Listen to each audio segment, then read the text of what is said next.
Panginoon ay purihin, ngalan niya ay dakilain. Panginoon ay purihin, ngalan niya ay dakilain. Panginoon, ikaw ang may likha ng langit, dagat at lupa, ng buwan, araw at mga bituin, tanang nilalang sa papawirin. Panginoon ay purihin, ngalan niya ay dakilain. Panginoon ay purihin, ngalan niya ay dakilain. Ngalan niya ay dakilain.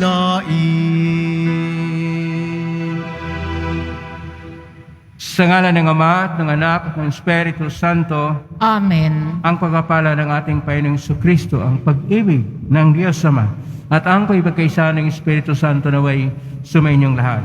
At sumaiyo rin. Mga kapatid, ngayon ay kapistahan ng dalawang apostol, San Simon na Makabayan at si San Judas Tadeo. Sama po natin sa misa natin ngayon ang mga intensyon para sa araw ngayon. Ang inyong mga intensyon kayong narito sa loob at sa labas ng Basilica Minor at pambansang Nambana ni Jesus Nazareno. Ang mga intensyon mga nakiisa sa atin sa pagitan ng live streaming through Facebook Live, YouTube, X at iba pang social media dito sa ating bansa at iba't ibang dako ng mundo. Ang mga intensyon ng mga cross-posting ng mga chapels, groups at communities. Isama rin natin sa misa natin ngayon ang ating intensyon para sa isang matagumpay na paglalakbay bilang simbahang sinodal sa ating pagkikiisa sa sinodo na nasa kasalukuyan ngayong gagampan. At para sa kapayapaan sa buong mundo, lalo tigit na sa Ukraine at sa Israel. Sama rin natin sa misa natin ngayon ang intensyon ni Padre A.G. Santiago para sa kanyang paghahanda para sa ordinasyon sa pagkadiakono. At ang ating mga intensyon, sama na natin lahat sa atin pong pagtingin na tayo'y pinagbuklod, pinag-isa ng ating Panginoong Hesus na siya yung batong panulukan at tayo mga buhay na bahagi naging templo ng Diyos na pinag-isa dahil sa ating Panginoong Hesus Nazareno. Ngunit sa mga sandali na dahil sa ating kahinaan at karupukan, tayo ay nagkasala. Dumulog po tayo sa mga Panginoong nagpapatawad ng lubos. Sinugong tagapagpagaling sa mga nagsisisi, Panginoon, kaawaan mo kami. Panginoon, kaawaan mo kami. Dumating na tagapag-anyayang mga makasalanan ay magsisi, Kristo, kaawaan mo kami. Kristo, kaawaan mo kami. Nakaluklok ka sa kanan ng Diyos Ama para ipamagitan kami, Panginoon, kaawaan mo kami. Panginoon, kaawaan mo kami. Kaawaan tayo ng makapangyarihang Diyos, patawarin tayo sa ating mga kasalanan, at patnubayan tayo sa buhay na walang hanggan. Amen.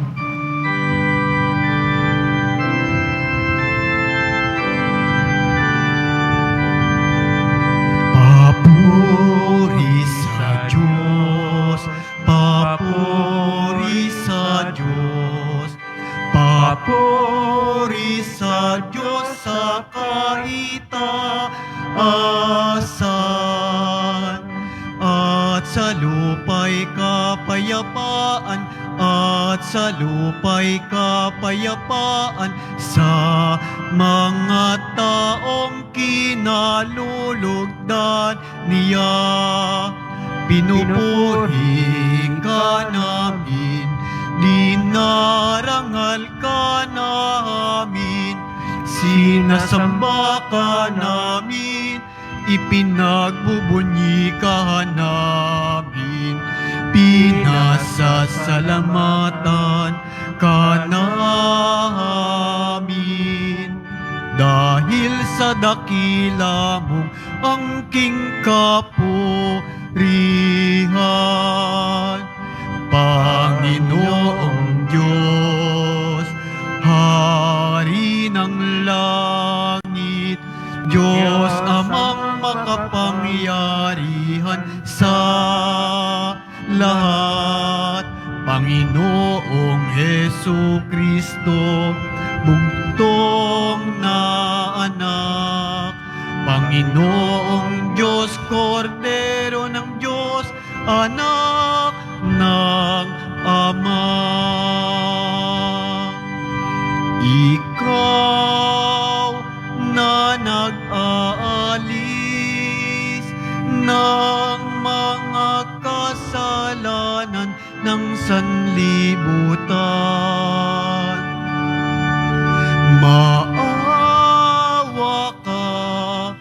Maawa ka sa amin.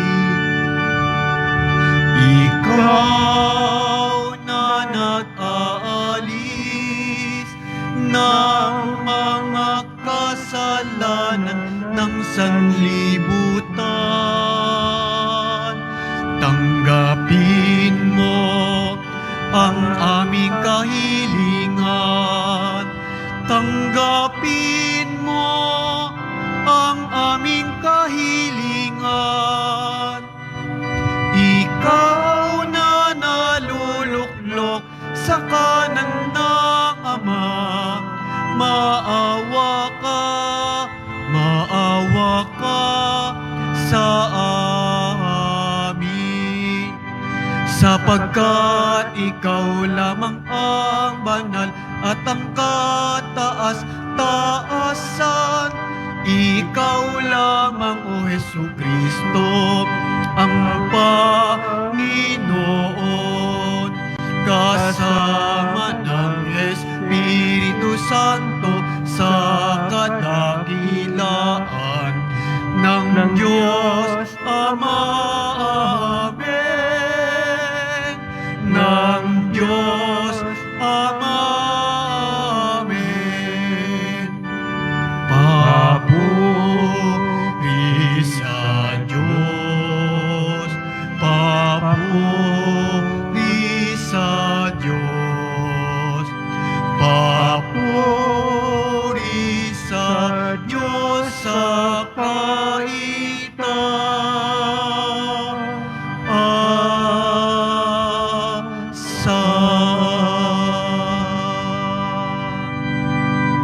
Manalangin tayo. Ama naming makapangyarihan, iyong ipinagkaloob sa aming sambahin ng ngalan mo, bunga na ang pagpangaral ng mga apostol.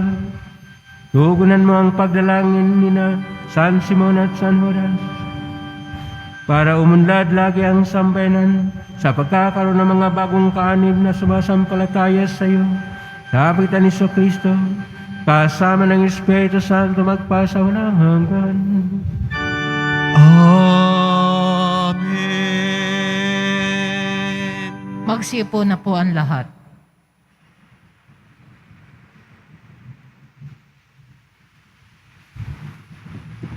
Pagbasa mula sa sulat ni Apostol San Pablo sa mga taga-Efeso.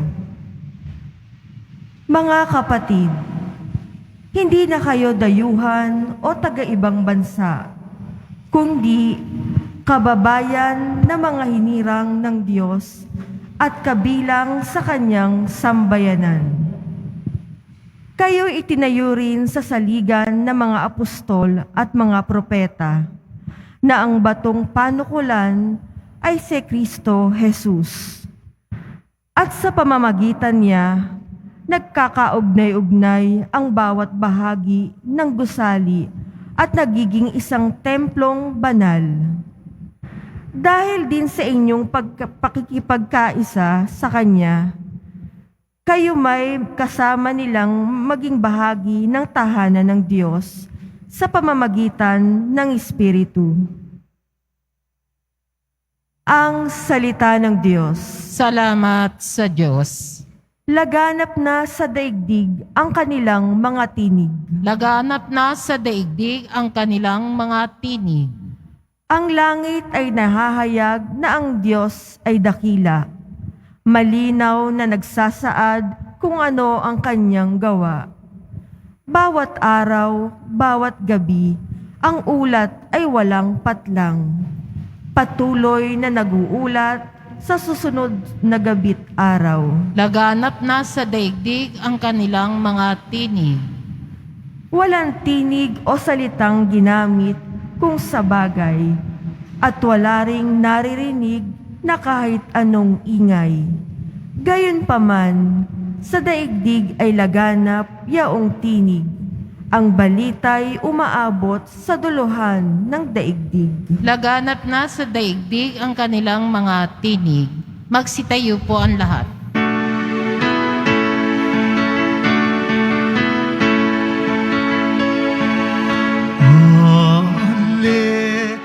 Hallelujah,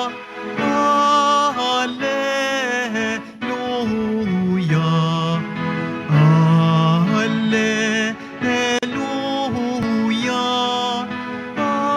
Hallelujah, Hallelujah. Mga tapat na apostol ay nagpupuri sa poon sa langit habang panahon. Hallelujah, Hallelujah,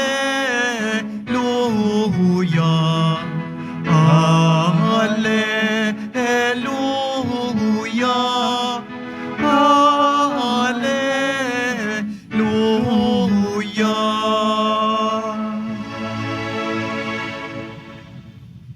Sumainyo ang Panginoon. At sumaiyo rin. Ang mabuting balita ng Panginoon ayon kay San Lucas. Papuri sa iyo, Panginoon. Noong mga araw na iyon, umahon si Jesus sa isang burol at magdamag doong nananalangin. Inaumagahan, tinawag niya ang kanyang mga alagad at pumili siya ng 12 sa kanila na tinawag niyang mga apostol. Si Simon, na pinangalan niyang Pedro, at si Andres, na kanyang kapatid. Sina Santiago, Juan, Felipe, Bartolome, Mateo, Tomas, at Santiago na anak ni Alfeo. Si Simon ang makabayan, si Judas na anak ni Santiago, at si Judas Iscariote na naging taksil. Bumaba si Jesus kasama sila at tumayo sa isang patag na lugar. Naroon ang marami sa kanyang mga alagad at ang napakaraming tao buhat sa Judea at Jerusalem at sa mga bayan sa may bayang dagat ng Tero at Sidon. Pumaroon sila upang makinig sa Kanya at mapagaling sa kanilang mga karamdaman. Pinagaling din niya ang mga pinahihirapan ng masasamang espiritu. At sinikap ng lahat ng tao na mahipo siya sapagkat may taglay siyang kapangyarihang makapagpagaling ng lahat. Ang mabuting balita ng Panginoon. Pinupuri ka namin, Panginoong Hesukristo. Magsiupo na po ang lahat. Isang mapagpalang araw po sa inyong lahat.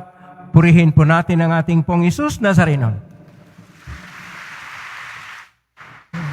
Nasa 28 tayo ng Oktubre, kapistahan ng 2 apostol na dapat ang kanilang pangalan ay hindi natin ihambing sa pangalan pa na iba. Dahil ang kapangalan ni Simon ay si Simon Pedro. At ang kapangalan ni Judas Tadeo ay si Judas Iscariote. Ito pong ating ebanghelyo ngayon ni San Lucas, Kapitulo 6, versikulo 12 hanggang 19, ay may dalawang bahagi.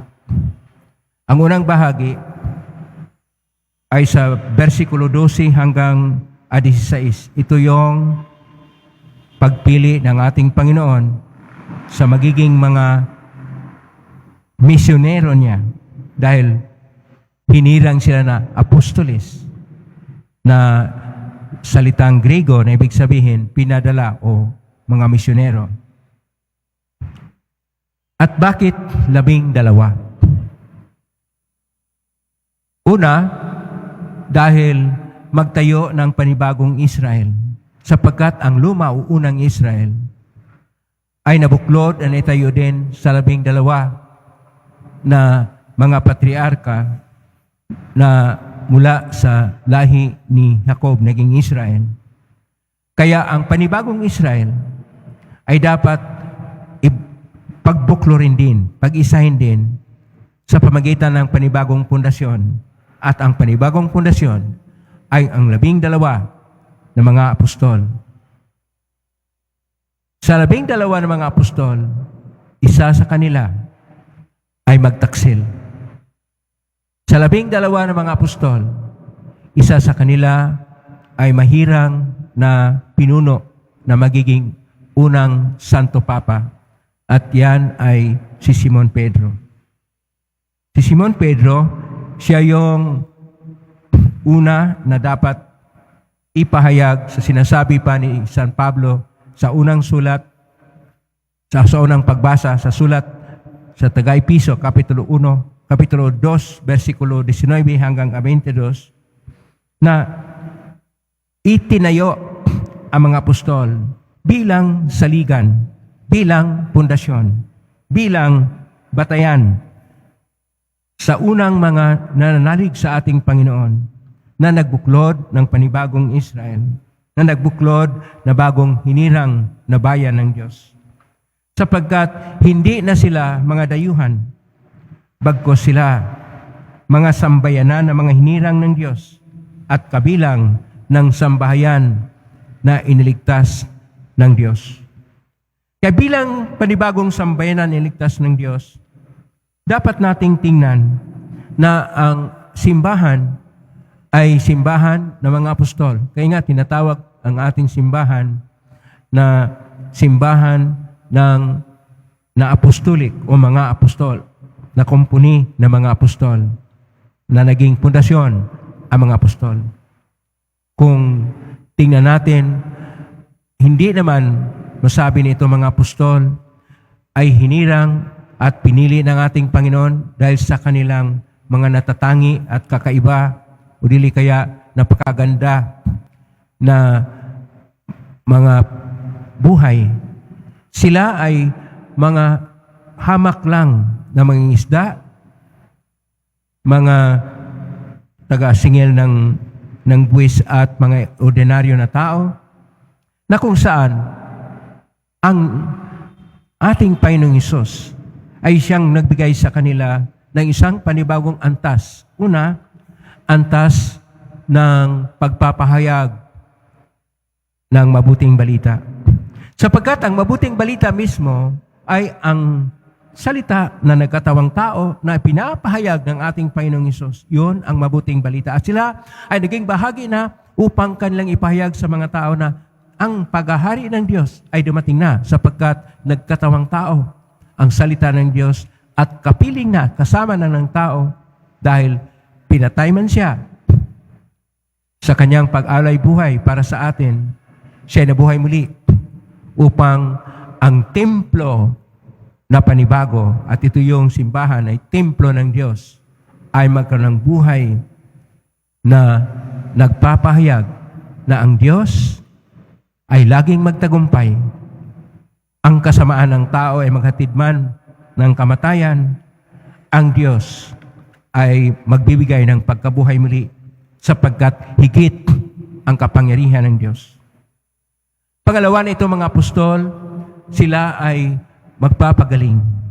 Magpapagaling sa iba't ibang antas o level din ng kanilang pagpapagaling. Pinapagaling nila sa physical na pagpapagaling ang mga taong may karamdaman, sapagkat ang mga taong may karamdaman noon ay hindi naging bahagi sa hinirang na bayan ng Diyos. Dahil ang chosen people of God o hinirang na bayan ng Diyos ay piling-pili yung walang sakit, yung walang karamdaman, yung buong buo. Kaya pinagaling sila upang buklurin ang sambayanan ng Diyos at yung mga naisantabi, yung mga hindi naging bahagi sa hinirang na bayan ng Diyos, naging bahagi din. Salamat sa ating Panginoon Jesus at ng mga apostol na pinagpatuloy ang pagpapagaling sa mga taong may karamdaman upang maging bahagi sa binuklod na sambayanan o bagong sambayanan ng Diyos. At pangatlo, ang pagpalayas sa mga masamang espiritu. Ang masamang espiritu ay yaong tinatawag na kalaban ng Diyos. Sila ay tinatawag na Satanas o kalaban. O dili kaya tinatawag na demonyum. Ibig sabihin, sinungaling ng lilinlang. Pinalayas nila itong masamang espiritu na ayon pa sa tradisyon ay mula sa mabuting mga anghel, ngunit naging masamang espiritu dahil sila'y sumuway sa kalooban ng Diyos. Ang lahat ng sumuway ng kalooban ng Diyos ay naging bahagi sa tinatawag na Satanas o demonyo, na ibig sabihin, maari na ang tao masaniban din ng mga masamang espiritu at nasaniban nga. Kaya kailangang pagalingin sila sa espiritual na pagpapagaling. At ito yung ginawa ng mga apostol.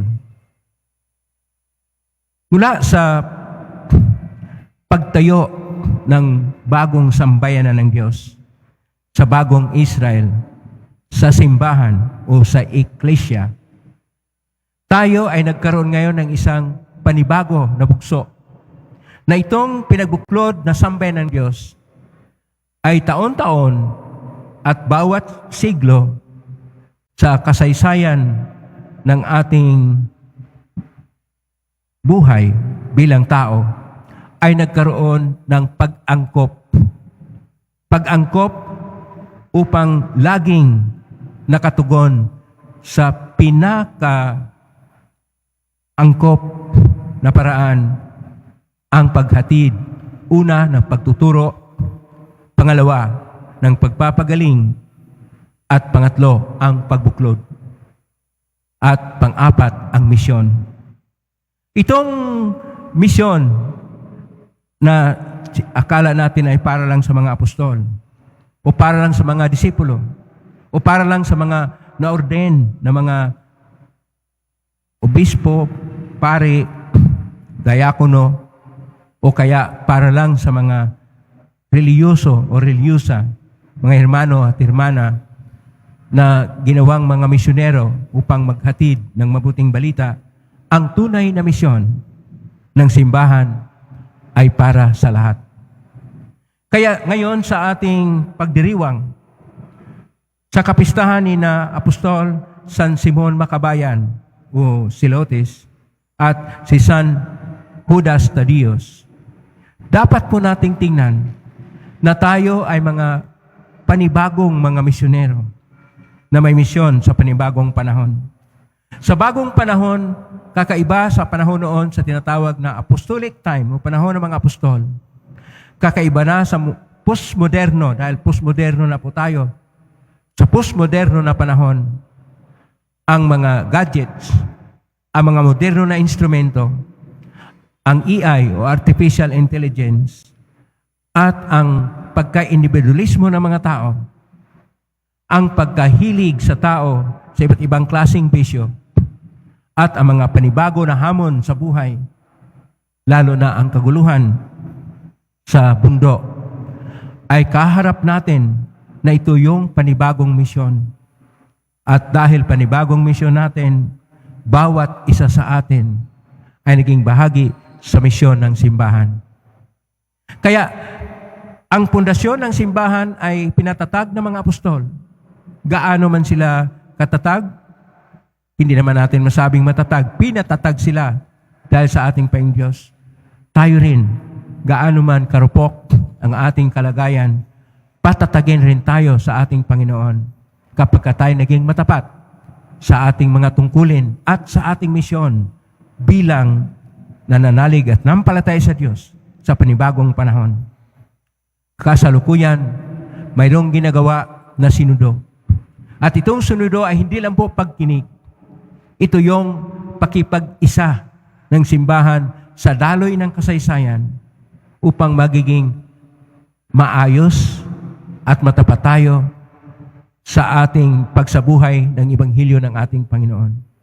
Upang naaangkop sa panibagong panahon ang lahat ng ating pananaw at panindigan at pagtugon ayon sa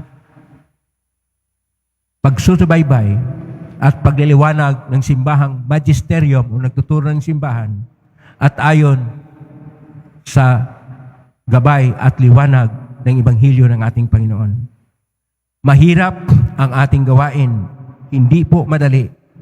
Madaling sabihin na tayo mga misyonero at bahagi ng misyon ng simbahan. Pero sa totoo lang, hindi natin kaya kapag tayo ay hindi maging matatag sa ating pananalig sa Diyos. Alamin din natin na nauna na ang Diyos sa atin. Bago pa man tayo lumalapit sa mga tao na akala natin wala silang Diyos dahil sila'y nalilito sa panibagong mundo. Nariyan ang Diyos sa kanila. Nasa atin lang ang paggabay sa kanila upang sa kanilang pagkalito, tayo ay magiging liwanag, tayo maging gabay. Upang sa kanilang paglihis ng landas, tayo ay kasama nila na kamanlalakbay sa pagtuwid ng daan ng bawat isa. Nasa ating pagpasya, kung minsan na pagpasya na mali, at baka sa Lunes, magpasya tayo uli ng mali sa eleksyon. Nariyan lang ang Diyos upang ituwid ang lahat ng mga baluktot at lahat ng mga hindi matuwid na gawain natin upang anuman ang mga hindi matuwid na daan, ito'y ayusin, gawing mabuti sapagkat napakabuti ang Diyos sa atin. Marupok man tayo, mahina man tayo, may Diyos na makapangyarihan, may Diyos na nagmahal ng tunay sa atin. Masigit ang kanyang pag-ibig kaysa gaano kalaki at kabigat ang ating mga kapalpakan sa buhay. Mas matuwid ang katuwiran ng Diyos kaysa ating mga baluktot at mga palalo na mga isipan. Higit sa lahat, magtagumpay ang Diyos sa kabila ng kahinaan ng tao sapagkat siya ay Diyos at Diyos lagi sa buhay. Amen? Purihin natin ang Diyos. Magsitayo ang lahat.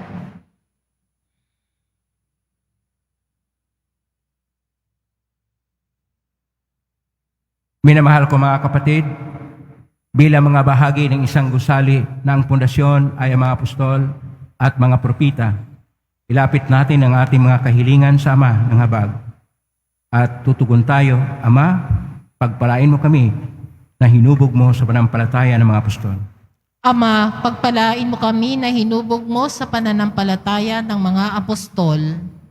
Ang simbahang Katoliko, naway magpatuloy sa paglago sa pamamagitan ng pangangaral at mga halimbawa ng aming mga pinuno sa pananampalataya at mga misyonero. Manalangin tayo. Ama, pagpalain mo kami na hinubog mo sa pananampalataya ng mga apostol. Tayo, naway magkaroon ng sigla at sigasig ni San Simon. Manalangin tayo. Ama, pagpalain mo kami na hinubog mo sa pananampalataya ng mga apostol. At tinawang tularan ang pagmamalasakit at kababaang loob ni San Judas Tadeo. Manalangin tayo. Ama, pagpalain mo kami na hinubog mo sa pananampalataya ng mga apostol. Ang mga may sakit, naway pagkalooban ng Panginoon ng kagalingan at bigyang lakas ang mga nawawala ng pag-asa. Manalangin tayo. Ama, pagpalain mo kami na hinubog mo sa pananampalataya ng mga apostol. Ang mga yumao, naway walang hanggang magtamasa ng kaganapan ng mapagligtas na kapangyarihan ng Diyos na matagal nilang pinananabikan. Manalangin tayo. Ama, pagpalain mo kami na hinubog mo sa pananampalataya ng mga apostol. Sa tahimik idulog natin sa Panginoon natin mga sariling kahilingan. Ama naming mawain, sa aming panalangin para sa iba nawa, ay makabahagi kami sa apostolikong paglilingkod ng mga tinawag at pinili. Hiling namin ito sa magitan ni Kristo na aming Panginoon. Amen. Magsiupo po ang lahat.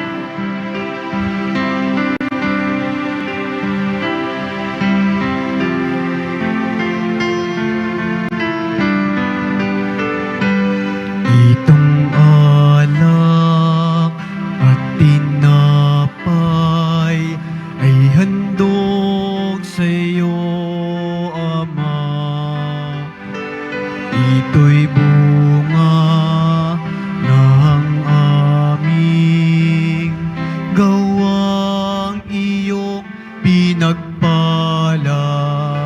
Sumasamo ang iyong bayang, tanggapin iyong basbasan, nang sa amin maging tunay na katawan at dugo ng iyong anak. Magsitayo po ang lahat. Manalangin kay kapatid upang paghahain natin ay kalugdan ng Diyos amang makapangyarihan. Tanggapin nawa ng Panginoon itong paghahain sa iyong mga kamay sa kapurihan niya at karangalan sa ating kapakinabangan at sa buong sambayanan niyang banal. Ama naming lumikha, kaming nagpaparangal ng walang malayo sa kadakilaan ni na Apostol San Simon at San Judas, ay nakiusap na tanggapin mo ang aming mga alay at akayin mo kami sa pagdiriwang na marapat na paghaing ito sa pagitan ni Kristo kasama ng Espiritu Santo magpasa walang hanggan. Amen. Sumainyo ang Panginoon. At sumaiyo rin. Itaas sa Diyos ang inyong puso at diwa. Itinaas na namin sa Panginoon. Pasalamatan natin ang Panginoong ating Diyos. Marapat na siya ay pasalamatan. Ama naming makapangyarihan, tunay nga marapat na ikaw ay aming pasalamatan sa pagitan ni Kristo na aming Panginoon. Itinatag niya ang iyong sambayanan at ang mga apostol ay saligat katuwang sa pagpapanatili ng iyong pagmamahal na di mawakas kahit kailan. Kaming sabay naman dito sa daigdig ay katibayan ng pamumuhay sa langit. Kaming narito ang tagapagpahiwatig sa pagkakaisa ng tanan sa iyong pag-ibig. Kaya kaisa namang ngayon sisiawit ng papuri sa iyong buhay sa kalangitan, kami nagbuwingi sa iyong dakilaan.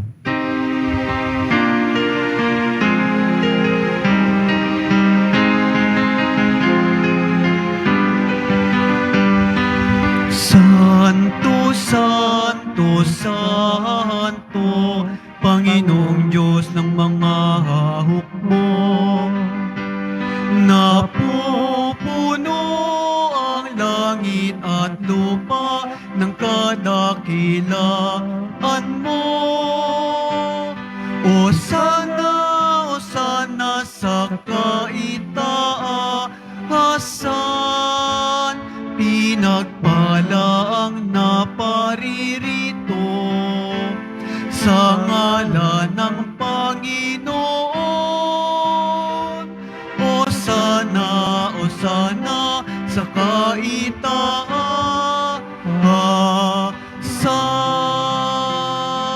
Magsiluhod po ang lahat.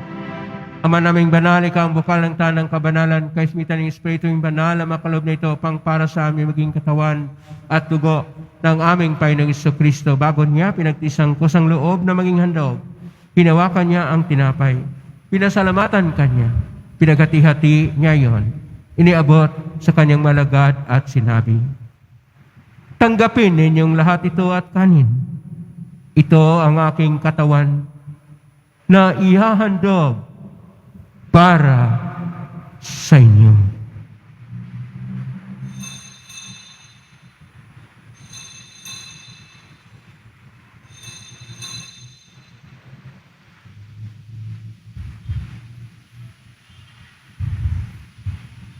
Gayon din naman nung matapos ang hapunan, hinawakan niya ang kalis, muli kanyang pinasalamatan. Inabot niya ang kalis sa kanyang malagad at sinabi, "Tanggapin ninyong lahat ito at inumin. Ito ang kalis ng aking dugo ng bago at walang hanggang tipan. Ang aking dugo na ibubuhos para sa inyo at para sa lahat sa kapagpapatawad ng mga kasalanan. Gawin niyo ito sa pag-alala sa akin."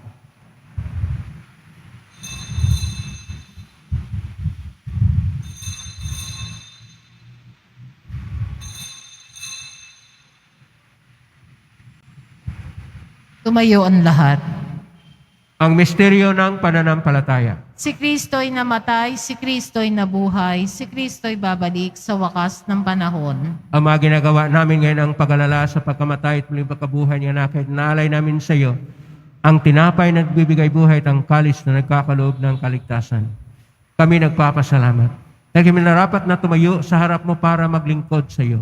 Isinasamo namin kaming magsasalo-salo sa katawan at dugo ni Kristo ay mabuklod sa pagkaisa sa pamagitan ng Espiritu Santo. Ang malingapin simbahang laganap sa buong daigdig. Pususin mo kami sa pag-ibig kaisa ni Francisco na aming Papa at ni Jose na aming Obispo at Tanang Kaparian. Alalahanin mo rin, mga kapatid naming nahimlay, may pag-asang sila'y muling mabuhay ganyan lahat ng mga pumanaw. Kaawaan mo sila at patuloyin sa iyong kaliwanagan. Kawanirapatin kaming lahat na makasalo siyang buhay na walang wakas. Kaisa ng mahal na Birhen Maria, Ina ng Diyos, ng kabiyak ng puso niyang San Jose, kaisa ni San Simon Makabayan at ni San Judas Tadeo at ng mga apostol, ni San Juan Bautista, ni San Roque, ni San Lorenzo Ruiz de Manila, ni San Pedro Calungsod at ng lahat ng mga banal na namuhay dito sa daigdig ng kalugod-lugod sa iyo. Maipagdiwang naman namin ang pagpupuri sa karangal mo sa pangitan ng anak na aming Panginoong Hesus Kristo. Sa pamamagitan ni Kristo, kasama niya at sa Kanya, ang lahat ng parangal at papuri ay sa iyo, Diyos amang makapangyarihan, kasama ng Espiritu Santo, magpasawalang hanggan.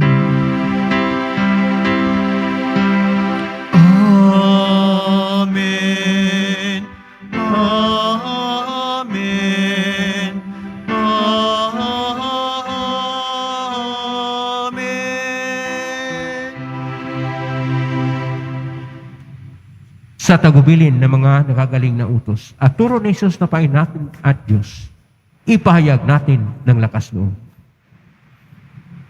Ama namin, sumasalangit ka, sambahin ang ngalan mo, mapasa amin ang kaharian mo, sundin ang loob mo dito sa lupa para nang sa langit.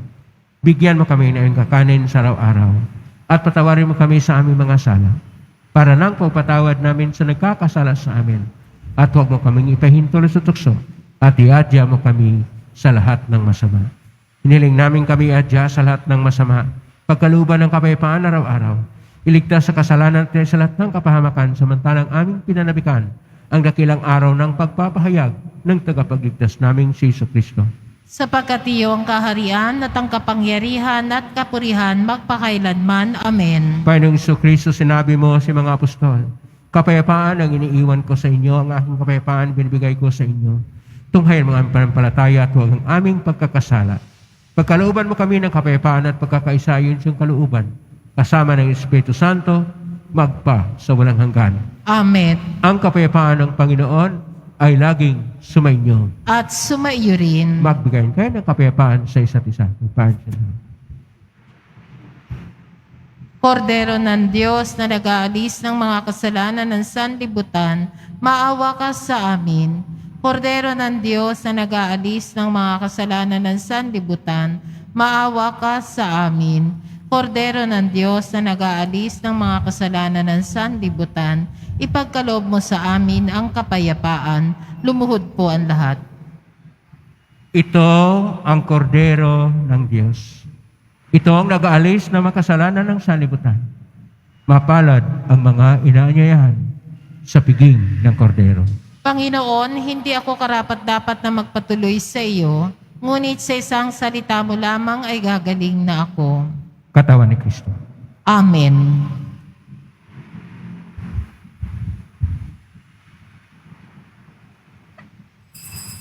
Para sa lahat ng tatanggap ng banal na komunyon, sasagot po tayo ng amen. Pagkasabi ng pari o ng lay minister ng katawan ni Kristo at isubo agad sa bibig bago umalis sa harapan ng pari o lay minister, sumunod po tayo. Maraming salamat po.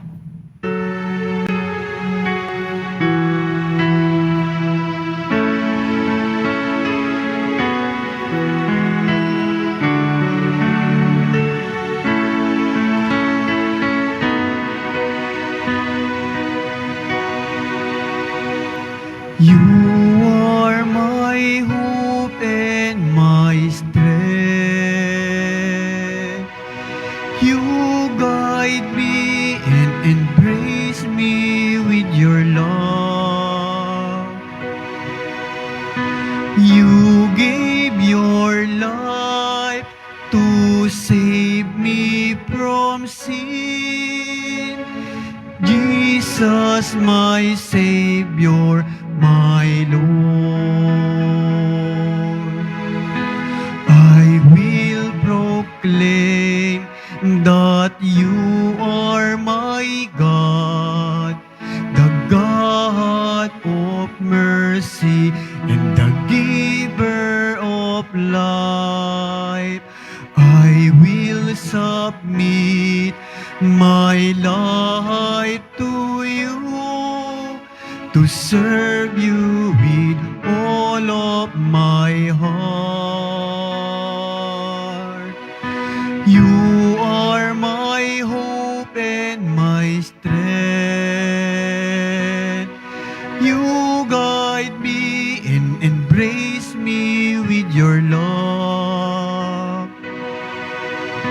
You gave your life to save me from sin. Jesus, my Savior, my Lord.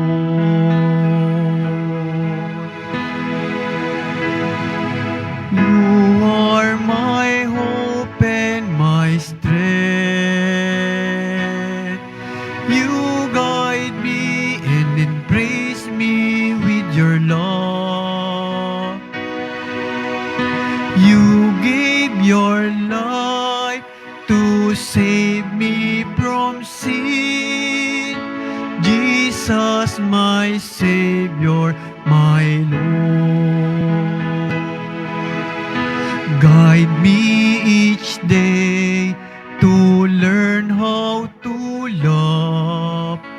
I am your servant and you are my King. I offer you my heart and my mind. Use me, Lord Jesus, my Lord.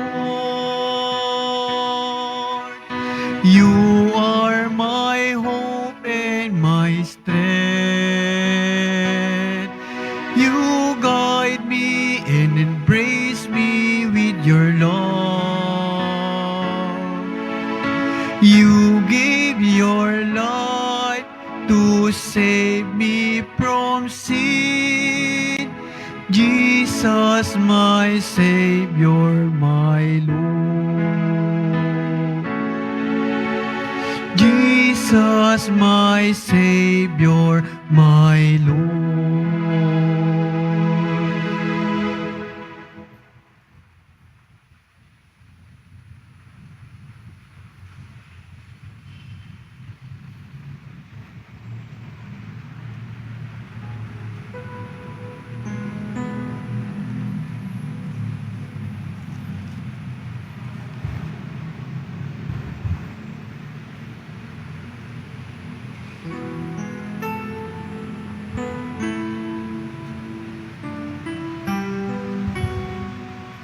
Available na po ang ating mga All Souls envelope.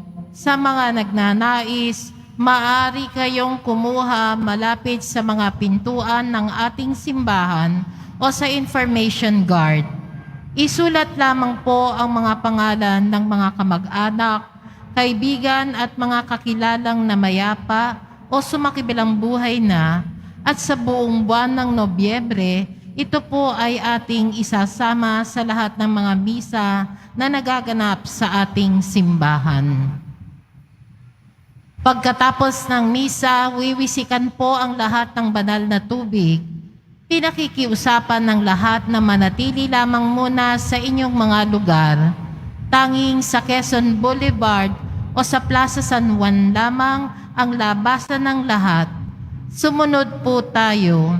Maraming salamat po sa inyong pagdalaw at pagsisimba sa Basilica Menor at Pambansang Dambana ni Jesus Nazareno. Magsitayo po ang lahat. Manalangin tayo. Ama naming mapagmahal, pagkatanggap namin sa banal na pakikinabang, pinakiusap namin ngayon ipuspos ng Espiritu Santo na kondangan sa karangalang na pagpakasakit ng mga apostol San Simon at San Judas Tadeo. Kami naway panatilihin ng aming ginaganap sa buklod ng iyong pag-ibig sa magitan ni Kristo, kasama ng Espiritu Santo magpasa walang hanggan. Amen. Maraming salamat po kay Brother E.T. San Diego at mga naglilingkod ngayon ng mga lay ministers at mga lahat ng mga MAO at mga collectors at iba pa. Palakpakan po natin lahat ng mga naglilingkod ngayon. At ang lahat pong naririto at nasa loob o labas ng Basilica Menor at Pambansang Dambana ni Jesus Nazareno at naugnay sa iba't ibang social media platform o posting iba't ibang paraan, naway inyong panalangin na dinggay ng Pong Jesus Nazareno. Salamat din sa lahat na may kabutihang loob na laging tumutulong sa Quiapo Church sa pamakatulong ang Quiapo Church sa mga mahirap at nangailangan. Salamat po sa inyong tulong, pagpalain kayo ng Diyos.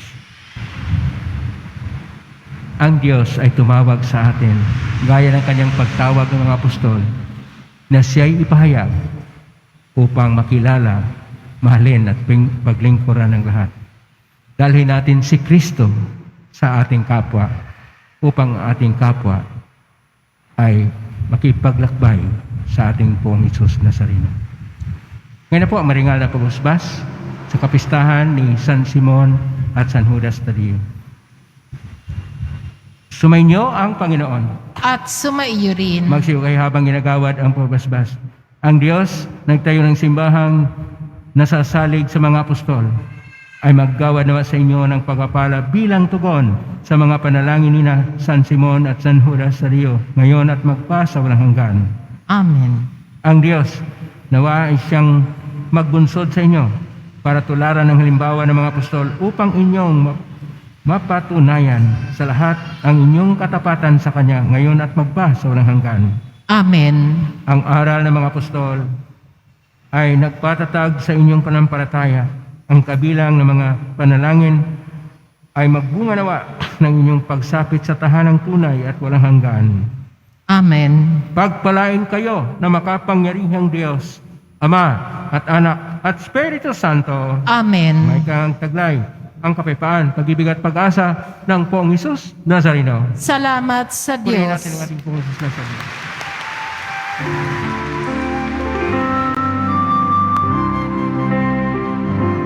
Nuestro Padre Jesus Nazareno, sinasamba ka namin. Pinipintuho ka namin. Aral mo ang aming buhay at kaligtasan. Nuestro Padre Jesus Nazareno, iligtas mo kami sa kasalanan. Ang krus mong kinamatayan sagisag ng aming kaligtasan. Nuestro Padre Jesus Nazareno, dinarangal ka namin. Nuestro Padre Jesus Nazareno, nilulwalhati ka namin. Nuestro Padre Jesus Nazareno, dinarangal ka namin. Nuestro Padre Jesus Nazareno, nilulwalhati